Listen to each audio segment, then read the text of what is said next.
Hello दोस्तों, स्वागत है मेरे नए यूट्यूब चैनल पे। जैसा कि हम लोग पिछली कक्षा में नदी चैप्टर पढ़ रहे हैं, तो नदी के बारे में हम लोग सिंधु नदी के बारे में पढ़ चुके हैं, चिनाब के बारे में पढ़ चुके हैं। इसी कक्षा को आगे बढ़ाते हुए आज का हम लोग का टॉपिक रहने वाला है झेलम नदी के बारे में। ठीक है, झेलम नदी। ठीक है, तो आइए इसको मैप से समझने का प्रयास करते हैं। झेलम नदी कहाँ से निकलती है? एक छोटा सा मैप भारत का। उत्तरी भारत का मैप से हम लोग को ज्यादा इंपॉर्टेंट है। उत्तरी भारत के मैप से हम लोग, क्योंकि झेलम नदी कहाँ निकलती है? उत्तर में निकलती है, उत्तर दिशा में। ठीक है, और यहाँ से हम लोग बना लिए, ये हो गए हिमाचल प्रदेश, उत्तराखंड, और यहाँ से नेपाल। ठीक है, आइए यहाँ पे हम लोग पिछली कक्षा में पढ़े थे, राजस्थान झील था, कैलाश पर्वत था और बुखरजू ग्लेशियर था। यहाँ से हम लोग की एक नदी निकलती है जिसका नाम क्या है? सिंधु है। क्या नाम है? सिंधु। तिब्बत में इसे सिंधी खवांग के नाम से जानते हैं। यह है सिंधु नदी। ठीक है, और सिंधु नदी के जस्ट नीचे एक झील है। ठीक है ना? इस झील का नाम है आपको वेरी नाग का झील। वेरी नाग झील। यहीं से एक नदी निकलती है। ठीक है, यहीं से एक नदी निकलती है जो आपको यहाँ से इसके समानांतर होके और आके यहाँ से चिनाब में मिल जाती है। चिनाब कहाँ है? हिमाचल प्रदेश में चंद्र और भागा नदी से निकलती है, और ये यहाँ आके मिठानकोट में आके मिल जाती है। ठीक है, पाकिस्तान में। और झेलम नदी चिनाब में आकर मिलती है। झेलम नदी किस नदी में आकर मिलती है? चिनाब में। ठीक है, और ये हो गया हम लोग का झेलम नदी का मैप। झेलम नदी कहाँ से निकलती है? जम्मू कश्मीर के वेरीनाग झील से। ठीक है ना? और ये होगा चिनाब। ठीक है, आप समझ गए कि वेरीनाग झील से निकल के और ये समांतर होते हुए भारत के मैप के आके यहाँ पे मिल जाती है। ठीक है ना? इस जगह को करते हैं, पाकिस्तान में एक जगह है जहाँ चिनाब से मिलती है। इस जगह का नाम है झंग। झ से झेलम याद कर लीजिएगा, झंग नमक जगह पे आके मिल जाती है। ठीक है, ये अब इसको हम लोग लिखित तौर पे समझते हैं। और यहीं पे झेलम नदी के जस्ट नीचे बुल्लर झील है। इसका नाम क्या है? बुल्लर झील। सबसे मीठे पानी का झील कौन सा है? एक बार बिहार पुलिस में पूछा हुआ है।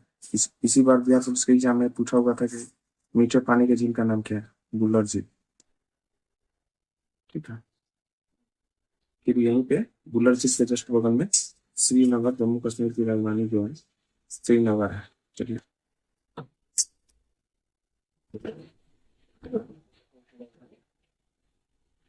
श्रीनगर है।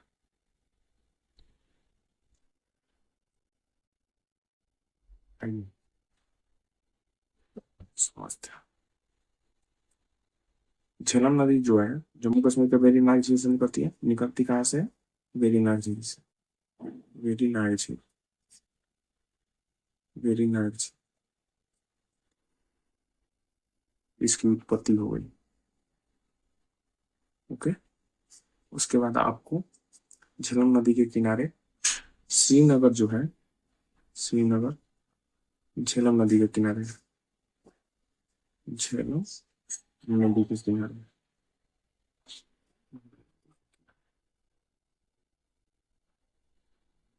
किनारे है। ठीक है, झेलम नदी जो है, झेलम नदी बुल्लर झील में प्रवेश करती है। झेलम नदी बुल्लर झील में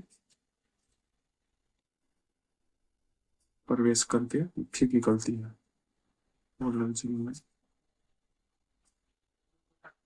प्रवेश करके निकलती है, निकलती है। ठीक है ना? झेलम नदी जो है पाकिस्तान सीमा के समानांतर, पाकिस्तान सीमा के समानांतर, सीमा के समानांतर बहती है, समानांतर बहती है। ठीक है, हम लोग झेलम नदी का चर्चा कर रहे हैं। झेलम नदी जो है पाकिस्तान में, झेलम नदी, झेलम नदी पाकिस्तान में झंग नामक जगह पे, झंग नामक स्थान पर चिनाब से, चिनाब नदी से मिल जाती है।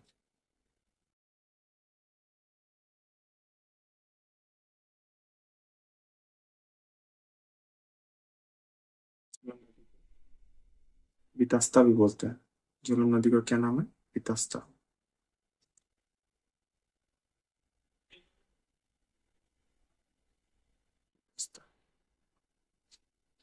ठीक है, वितस्ता नदी, अन्य। ओके, ये हम लोग पढ़ लिए झेलम नदी के बारे में। ठीक है, अब थोड़ा सा पढ़ लेते हैं रावी नदी के बारे में। रावी नदी का ही चर्चा कर लेते हैं।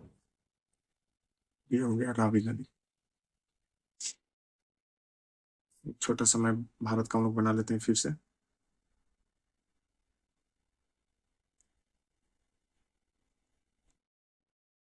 ये हो गया हम लोग का हिमाचल प्रदेश, उत्तराखंड, नेपाल, सिक्किम, ये सब पूर्वोत्तर का राज्य। ठीक है, अब देखिए, यहाँ से हम लोग पढ़ चुके हैं थोड़ा सा। यहाँ से हिमाचल प्रदेश से चंद्र और भागा नामक दो नदी से चिनाब नदी निकलती है। ठीक है, और यहाँ से हम लोग को एक नदी सिंधु निकलती है। ठीक है ना, सिंधु नदी निकलती है, इसका नाम हो गया सिंधु। ये हो गया चिनाब। ठीक है, और यहीं से रावी नदी निकलती है, जो पाकिस्तान के सिद्ध सराय जगह का नाम है, सिद्ध सराय में जाके मिल जाती है। ठीक है, ये हो गया हम लोग का रावी नदी। देखिए, रावी नदी के बारे में पढ़ लेते हैं। रावी नदी का दूसरा नाम, इसका अन्य नाम परुसनी नदी के नाम से जानते हैं। इसका अन्य नाम क्या है? परुसनी। क्या नाम है? परुसनी। ओके, उसके बाद ये रावी नदी हिमाचल प्रदेश के रोहतांग दर्रे से प्रवेश करती है। ठीक है ना, रोहतांग दर्रे से, रोहतांग दर्रे से रावी नदी प्रवेश करती है,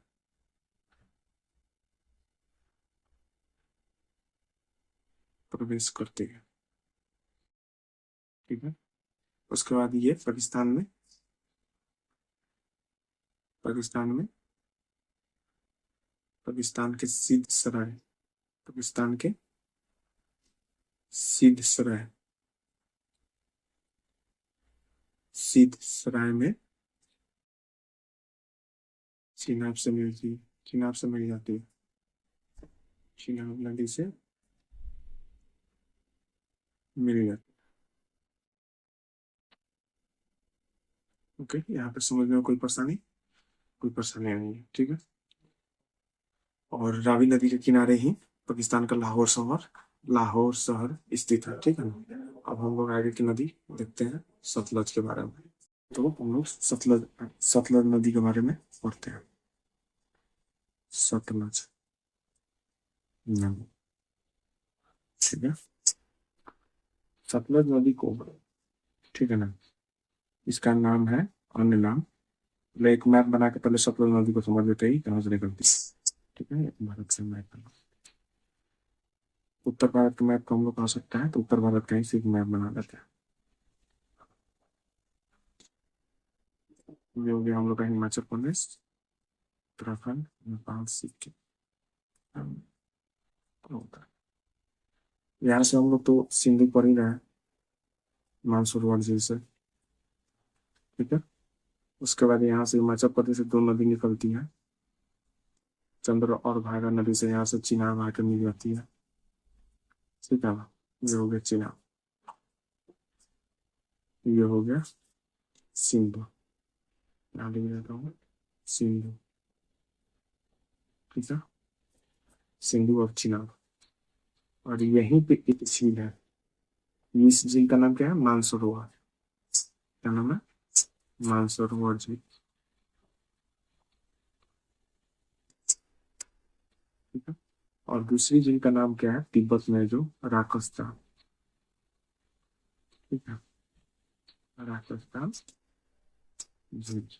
ये जो राकस्ता झील है, ये हिमाचल प्रदेश में प्रवेश करती है। ठीक है, हिमाचल प्रदेश से प्रवेश करके और यहाँ से ऐसे निकलती है। ठीक है, और चिनाब में जाके मिल जाती है। ठीक है, इसका नाम क्या हो गया? सतलज। सतलज। ठीक है, अब देखिए इसको मैप से समझ लिया, और थोड़ा लिखित तौर पे समझ लेते हैं कि इसके महत्वपूर्ण पॉइंट क्या है। सतलज नदी तो सबसे महत्वपूर्ण पॉइंट है कि ये तिब्बत से निकलती है। कहाँ से निकलती है? तिब्बत से। तिब्बत से निकलती है, निकलती है। तिब्बत में सतलज को, तिब्बत में सतलज को, सतलज को Langchen, Langchen Khawang, Langchen Khawang के नाम से जानते हैं, नाम से जानते हैं। जैसे सिंधु को हम लोग सिंधी खवांग के नाम से जानते हैं हम लोग तिब्बत में, उसी तरह सतलज को भी लॉन्ग चेन खवांग के नाम से जानते हैं। ठीक है, और इसका एक अन्य नाम भी है सतुद्री। अन्य नाम सतुद्री। सतुद्री, सतुद्री के नाम से भी इसको हम लोग जानते हैं। ठीक है, इसका उद्गम, उद्गम जो है राकस्तान झील। कौन सा झील? राकस्तान झील। कहाँ है? तिब्बत में है, तिब्बत में। ठीक है, अब देखिए सतलज नदी तिब्बत नदी में सिंधु नदी के समानांतर 400 किलोमीटर तक प्रवाहित करती है। जैसे झेलम नदी पाकिस्तान के सीमा के समानांतर बहती है ना, उसी प्रकार सतलज सिंधु के समानांतर, सिंधु के समानांतर, समानांतर तिब्बत में 400 किलोमीटर तक प्रवाहित, 400 किलोमीटर तक प्रवाहित होती है।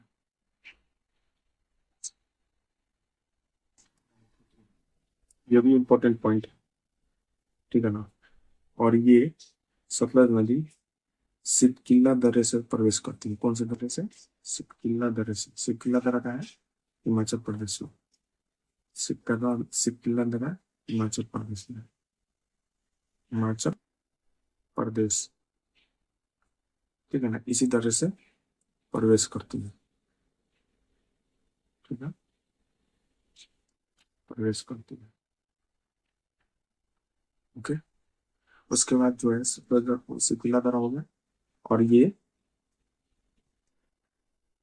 पाकिस्तान में चिनाब से मिल जाती है। ठीक है, पाकिस्तान में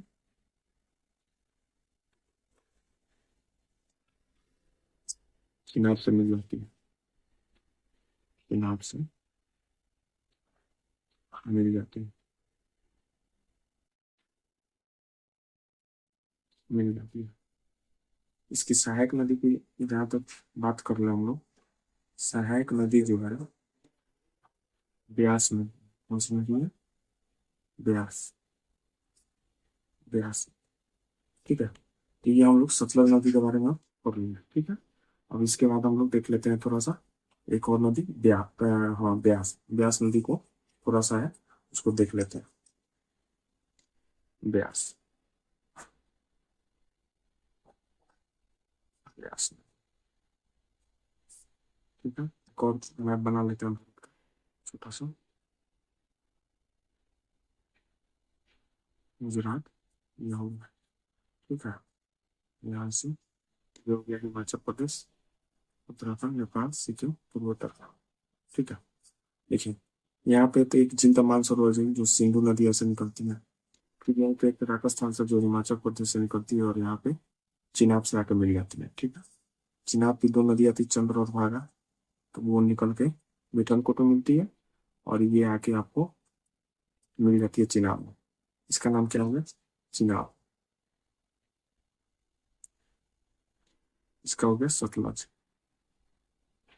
ठीक है, सतलज। इसी के बीच में एक ब्यास नदी निकलती है जो आके सतलज में मिल जाती है। इसका नाम क्या है? ब्यास। ठीक है, यही ब्यास नदी है। ठीक है ना, यहाँ पे एक जगह है, इस जगह का नाम है कपूरथला। कपूरथला में, कपूरथला में आके मिल जाती है। ठीक है ना, पंजाब का एक क्षेत्र कपूरथला, वहां पे मिल जाती है। ठीक है, और इसकी उत्पत्ति जो है ब्यास कुंड से हुई है। कहाँ से हुई है? ब्यास कुंड से हुई है। थोड़ा सा चर्चा इसका हम लोग लिखित तौर पर देख लेते हैं कि क्या क्या इसके इंपॉर्टेंट पॉइंट है। ठीक है ना, सबसे पहले ये तो उद्गम इसका लिख लेते हैं हम लोग। उद्गम ब्यास कुंड से। ठीक है, उसके बाद इसके बारे में और थोड़ा सा जान लेते हैं। इसका अन्य नाम क्या है? अन्य नाम बिपाशा। क्या नाम है? बिपाशा। ठीक है, और ये आके आपको पंजाब के कपूरथला में सतलज नदी से मिल जाती है। यानी सतलज की सहायक नदी तो ब्यास हुई नहीं, ब्यास जो है, ब्यास सतलज से पंजाब की कपूरथला में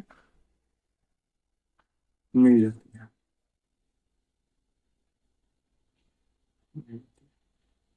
एक बार हम लोग रिवीजन कर लेते हैं। यहाँ पे हम लोग उत्तर भारत की नदी में पढ़ लिए सिंधु, चिनाब, झेलम, ब्यास, रावी, सतलज। इन सब के बारे में हम लोग आज तक पढ़ लिए, तो थोड़ा सा आज रिवीजन कर लेते हैं हम लोग झेलम नदी से। ठीक है ना, झेलम नदी की उद्गम जो है वेरीनाग झील है। ठीक है, झेलम नदी की उद्गम क्या है? वेरीनाग झील है। ठीक है, श्रीनगर झेलम नदी के किनारे बसा हुआ है। जम्मू कश्मीर की जो राजधानी है झेलम नदी के किनारे बसा हुआ है। कभी कभी पूछ देता है कि झेलम नदी के, श्रीनगर किस नदी के किनारे बसा हुआ है, तो झेलम नदी याद रखना है। झेलम नदी जो है बुल्लर झील में प्रवेश करके निकलती है। यानी बुल्लर झील जो है श्रीनगर के पास, उसमें प्रवेश करके फिर से निकलती है पाकिस्तान के सीमा के समानांतर। ये अच्छा क्वेश्चन है। पाकिस्तान की सीमा के समानांतर बहती है, पाकिस्तान की सीमा के समानांतर बहती है। झेलम नदी जो है पाकिस्तान के झंग नामक स्थान पर चिनाब नदी से मिल जाती है। झंग नामक जो स्थान है पाकिस्तान का, वहां पर मिल जाती है। और इसका दूसरा नाम जो है बितस्ता नदी के नाम से हम लोग जानते हैं। ठीक है, अब रावी के बारे में जानते हैं। रावी का दूसरा नाम क्या है? परुस्नी नदी है। ठीक है, ये रोहतांग दर्रे से रावी नदी प्रवेश करती है। ठीक है, और पाकिस्तान के सिद्ध सराय में चिनाब नदी से मिल जाती है। यही तीन इंपॉर्टेंट पॉइंट है जो रावी के बारे में हम लोग को जानना है। ठीक है, और यहाँ आ जाते हैं सतलज के बारे में। सतलज तिब्बत से निकलती है।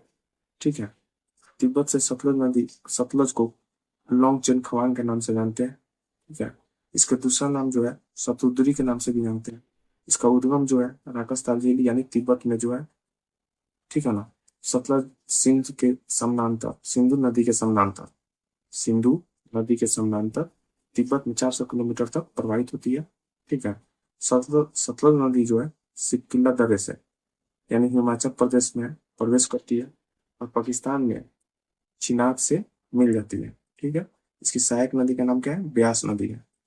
और इस देखिए ब्यास नदी है, ब्यास नदी का उद्गम क्या है? ब्यास कुंड है। इसका अन्य नाम क्या है? बिपाशा है।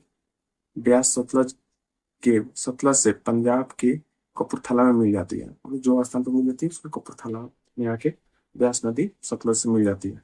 ठीक है, तो आज हम लोग पढ़ लिए झेलम, चिना, झेलम पढ़ लिए, सतलज पढ़ लिए, रावी पढ़ लिए, ब्यास पढ़ लिए। यानी उत्तर भारत की नदी हो गया हम लोग पढ़ लिए। कल हम लोग गंगा नदी तंत्र पढ़ेंगे। गंगा नदी दो क्लास में समाप्त हो जाएगा। ठीक है, चैनल पर नए हैं तो सब्सक्राइब कीजिए, ज़्यादा से ज़्यादा शेयर कीजिए ताकि लोगों तक कंटेंट पहुंच सके, सही चीज़ें पहुंच सके। कंपटीशन एग्जाम के लिए नदी भी जरूरी है, सब तो चैप्टर जरूरी है लेकिन नदी विशेष तौर पर जरूरी है। और क्लास को अच्छे से कीजिए, सब्सक्राइब कीजिए, ठीक है ना। धन्यवाद।